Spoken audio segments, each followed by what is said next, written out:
Le roi fait exécuter 100 barbiers chaque semaine, tout simplement parce qu'il a une corne de rhinocéros sur la tête. Pour préserver son petit secret, le roi, après chaque rasage, trompe le barbier en l'envoyant chercher de l'argent dans un coffre, puis le tue par traîtrise. Mais comme les cheveux du roi poussent extrêmement vite, il envoie chaque jour des soldats capturer des barbiers. Cependant, aujourd'hui, le soldat a capturé le dernier vieux maître barbier du royaume. Une femme à proximité, témoin de la scène, est très inquiète, car son fils est aussi un apprenti.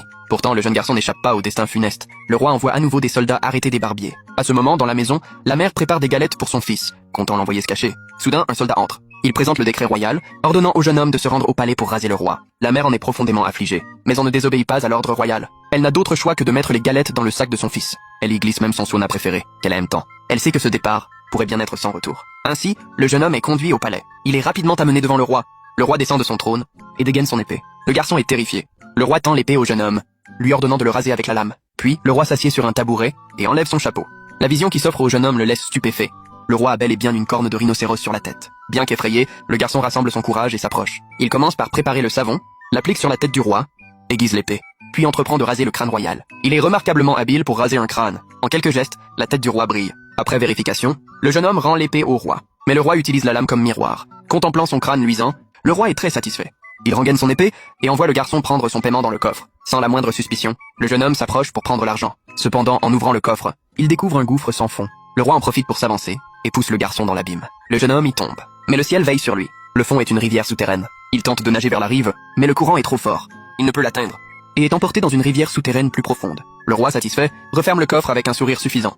Ici laisse un commentaire bonne fortune, pour te souhaiter un avenir radieux et une bonne santé. Pourtant, le jeune homme n'est pas destiné à mourir. Il est rejeté près d'un amas de crânes. C'est là qu'il reprend conscience. Voyant la montagne de crânes devant lui, il comprend qu'un monstre habite ce lieu. Il ramasse un chapeau dans l'eau et s'assied sur un rocher, attendant la mort. C'est alors qu'un mouvement se produit dans le tas de crânes. Le garçon recule, effrayé. Un corps de serpent sinueux apparaît. Le voyant, il recule lentement vers les hauteurs. Il comprend qu'il s'agit d'un serpent géant de 100 mètres. Il sort alors le suona de son sac. Le serpent géant dresse la tête à cet instant. Le jeune homme se met à jouer du suona avec empressement, utilisant l'art du charmeur de serpents indiens. Immédiatement, le serpent géant est sous son contrôle. À mesure que le rythme s'accélère, le serpent se dresse comme un cobra. Pour le dompter pleinement, le garçon joue sans s'arrêter pendant 3 heures. Parvenant enfin à l'apprivoiser, il range le suona, sort une galette de son sac et la tend au serpent. Le serpent la goûte avec sa langue, la trouve délicieuse et l'avale d'une bouchée. Ravi de ce repas, le jeune homme en profite pour faire une requête.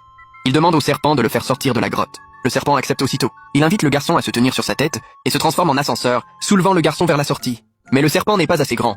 Il reste une demi-hauteur d'homme. Le jeune homme demande une solution. Le serpent enroule alors sa queue et se propulse comme un ressort, mordant une pierre saillante à l'entrée. Le garçon sort aussitôt de la grotte. Après avoir remercié le serpent, il se hâte de rentrer chez lui. Mais le soleil se couche et les hurlements de loups résonnent dans la forêt. Le garçon est terrifié. Il presse le pas. Soudain, un bruit vient des buissons devant lui. Il recule précipitamment vers un arbre. Un loup affamé surgit. Le garçon regarde à gauche et à droite, mais ne trouve aucun endroit où se cacher. Il grimpe rapidement dans l'arbre. Voyant que le loup refuse de partir, il utilise de nouveau son talent. Il se met à jouer du suona, et le loup se met aussitôt à danser. Le garçon joue de plus en plus vite. Le loup danse de plus en plus joyeusement, oubliant qu'il était en chasse. Soudain, le loup trébuche et heurte l'arbre, faisant tomber le garçon. Celui-ci atterrit sur le ventre du loup, mais le loup, ne réalisant pas immédiatement, continue de rire aux éclats. Jusqu'à ce que son ventre gronde. Il se souvient alors qu'il était à la recherche de nourriture. Le garçon tente une galette au loup. Il la renifle et la trouve très parfumée. Le loup l'avale d'une bouchée et la trouve bien meilleure que la viande crue. Pour remercier le garçon, le loup décide de le raccompagner chez lui. Il court aussi vite que l'éclair, du jour jusqu'à la nuit, et conduit le garçon au bord d'un lac habité. Le garçon descend du dos du loup et lui fait ses adieux. Une fois le loup parti, il se dirige lentement vers le pont. Mais il ignore qu'une sorcière habite la maison. En le voyant arriver, elle entre précipitamment et utilise sa magie pour se déguiser. Le garçon arrive à la porte et frappe. La sorcière ouvre et l'invite chaleureusement à entrer. Sans réfléchir, il entre. La sorcière veut lui prendre son sac, mais le garçon, très vigilant, ne lui en laisse pas l'occasion. Il s'assied directement à la table. Soudain, la sorcière frappe dans ses mains. Les décorations de la pièce enveloppent instantanément le garçon, prêt à le jeter dans le chaudron. Il implore la vieille femme, lui demandant, avant de mourir, de lui jouer un air de suona qu'elle aime. La sorcière, le croyant à sa merci, accepte sa requête. Elle fait apparaître le suona par magie devant lui. Le garçon saisit l'instrument et commence à jouer. La mélodie entraînante fait bouger la sorcière malgré elle, puis elle se met à danser gracieusement. Au rythme enchanteur du suona, tous les objets de la pièce sont sous le contrôle du garçon, s'alignent et se mettent à danser un ballet. Le garçon est déterminé. Sachant la sorcière très puissante, pour mieux la dompter, il joue sans s'arrêter pendant 10 heures. La sorcière surexcitée enlève son manteau magique. Elle redevient instantanément une vieille sorcière. Le garçon est sidéré. Il tente de s'esquiver. Mais la sorcière frappe dans ses mains. Les meubles bloquent instantanément la porte. La sorcière se caresse le ventre, indiquant qu'elle a faim. Le garçon, comprenant, sort la dernière galette de son sac. La sorcière la mange avec voracité. Puis il lui raconte comment le roi l'a trahi. La sorcière décide de l'aider à se venger. Elle lui offre son manteau magique. Et ce manteau est extraordinaire. Porté à l'endroit, il rajeunit la personne. Porté à l'envers, il la transforme en vieillard de 80 ans.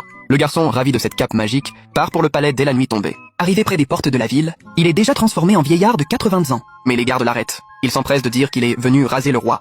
En entendant cela, les gardes le font entrer précipitamment. Le roi, le voyant âgé, baisse sa garde. Il ordonne aux soldats de sortir, puis tend son épée au vieil homme, lui demandant de le raser. Le roi s'assied sur le tabouret. Le garçon prépare à nouveau la mousse et rase soigneusement le roi.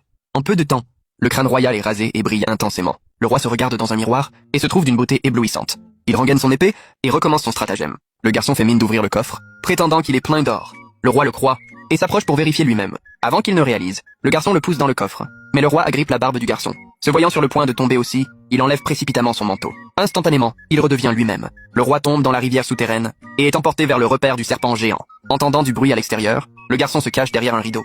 Quand les soldats entrent, il s'échappe discrètement. Puis, portant le manteau magique, il rétrécit à la taille d'un nain et sort du palais en toute impunité. Ainsi, non seulement le jeune homme a échappé au danger, mais il a aussi éliminé le roi tyrannique. Il reprend ensuite son apparence dans les buissons et se hâte de rentrer chez lui. Bientôt, il arrive à la maison et embrasse étroitement sa mère. Plus jamais personne ne pourra les séparer.